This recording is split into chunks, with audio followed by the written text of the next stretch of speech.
welcome back. Welcome back, everyone. Welcome back. Hope you all had enjoyed that break. Hope you all were able to get some food, training instructors, massage marines, of course. But of course, as we are jumping into game 2 of our quarterfinals match, we're jumping in mid-series. I apologize for the extended break, but they had a banger of a game on Alkione. It went almost 30 minutes of intense late game PvZ. And now we're jumping in and spawning in the top left-hand corner of Site Delta. We have our South Korean Zerg player, the Blue Zerg, representing Talent Esports. It is Dark.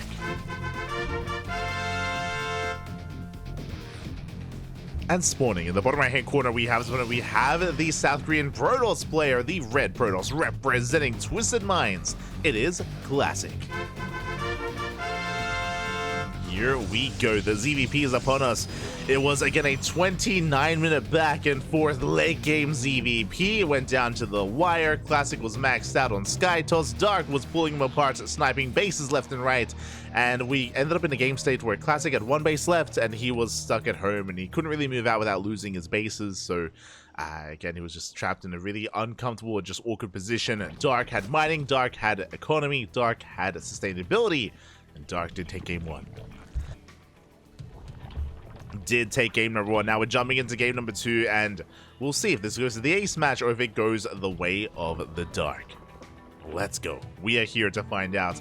Again, I'm hoping for an ace match. I'm hoping for a back and forth and a solid series out of this, but we'll see. We'll see if Classic can bring it back.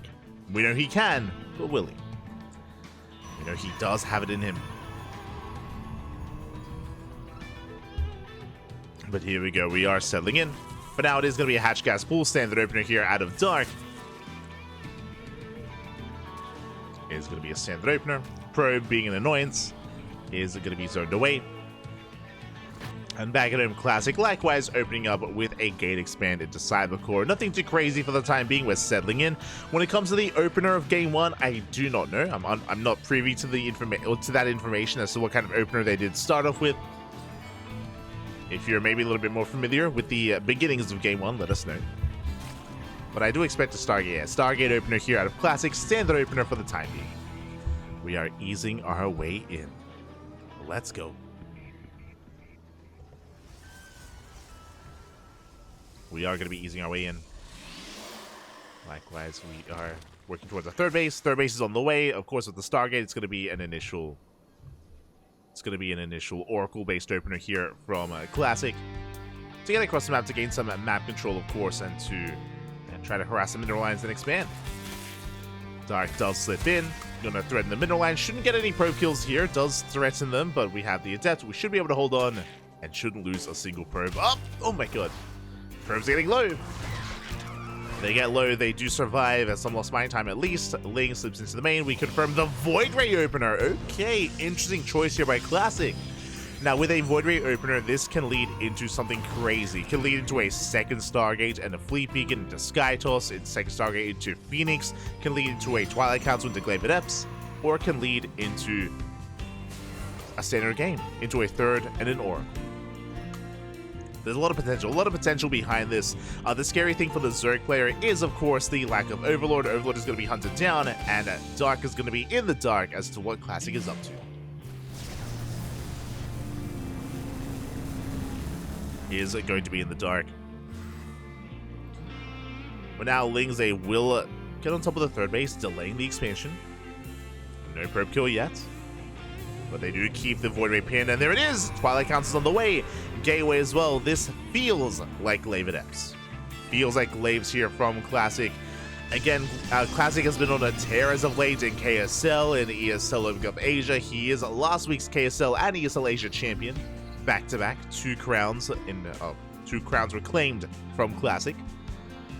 And a lot of that was off of Glaive Adepts. And there it is. It's going to be 4 gateways. 2 gates in the main, 2 gateways in low ground, and of course the Twilight Council finishing up as well.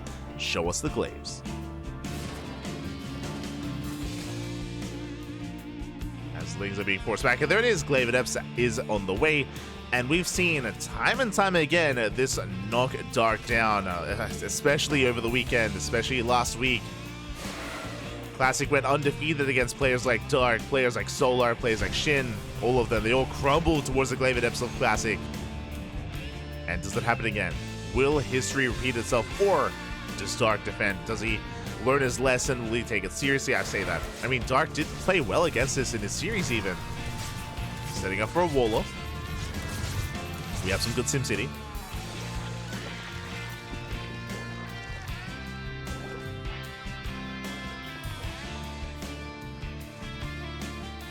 We do have some good SimCity. Again, we are ready here for that Evo wall-off. At the same time, here come the Adepts. They are walling across the map. Now, this is not an all-in. We are saturated or getting saturated on 3 bases, but this has to get damage done. It has to, and it usually does. Guys, we are holding onto those Adepts.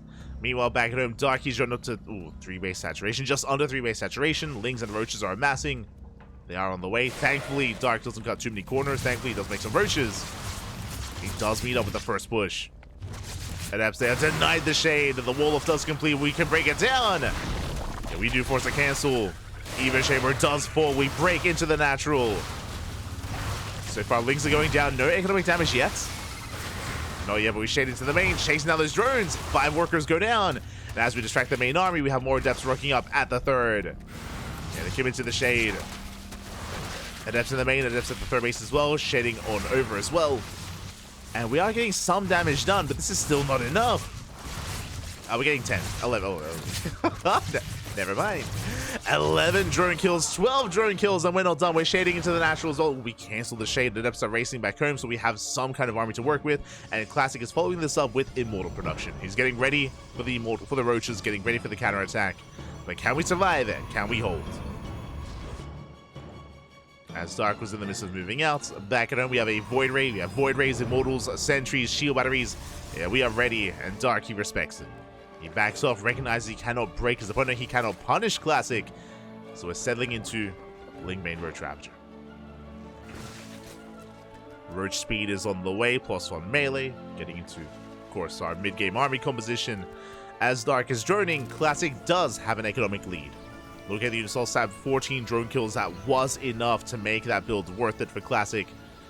Does take a worker lead. It takes a 4th base as well, at the same time as Dark. So economically, Dark is behind. And we are getting ready for a push. Rocks are being knocked down. Dark has not fully saturated, not yet. He's still on 62 workers. And we saw this out of Solar.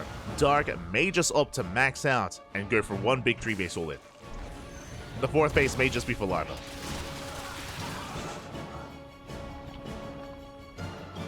It is looking that way.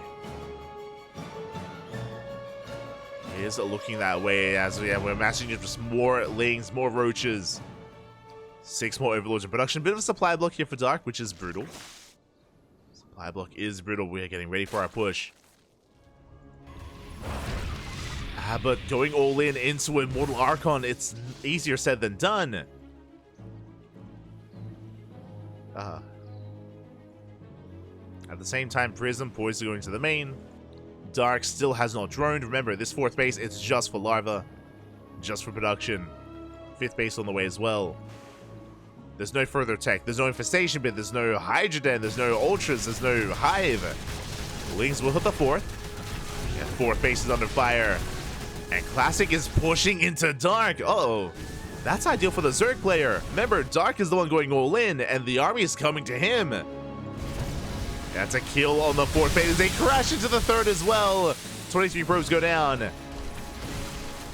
And Classic, he's all in. And now suddenly the Protoss has to commit. Nice Force Fields. Force Fields, they do keep the Banelings back. Do delay. It's also going to be falling though. Classic trying to break through. At the same time, the 3rd base is going to be going down. Files, they connect. And it looks like Dark, he's going to shut this down. He shuts down the main army. I say that, we do have some reinforcements coming in. Classic, can he break through? It's going to be close. Zealots, they're getting distracted. Zealots, they are getting distracted here. Roach, they get on top of the Archons. GG gets called. Dark, he holds. And Dark will take the series 2-0. GG. GG, well played. I was focusing on Dark's all-in as Dark was cutting workers early on and just massing up nothing but army. I was not expecting Classic to be the one to move out. So a bit of a misread there out of Classic, pushing into a player that's making nothing but army. That was the ideal scenario there for Dark. I was going to say that I was concerned if Dark was going to push into a defensive Protoss with shield batteries, with shield batteries, with cannons, with an overcharge as well. Dark trying to break a defensive Classic would have been much more difficult. Instead, Classic came to Dark. He came to Dark as he moved out.